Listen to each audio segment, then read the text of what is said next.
Hello mga kabarya, mga ka-coins. Meron po akong na-hunt ngayon. Ito pong 20 pesos.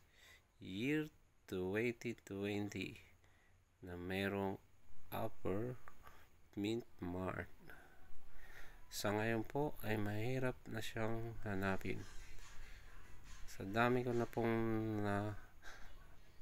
nakakasalamuhang 20 pesos ay ngayon lang po uli ako nakakita ng upper mint mark na 20 pesos at ang age niya po ay age 2. Ayan po, inikot-ikot ko po.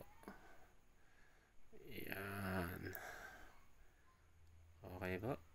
Ito po ang 20 pesos na year 2020 upper mint mark.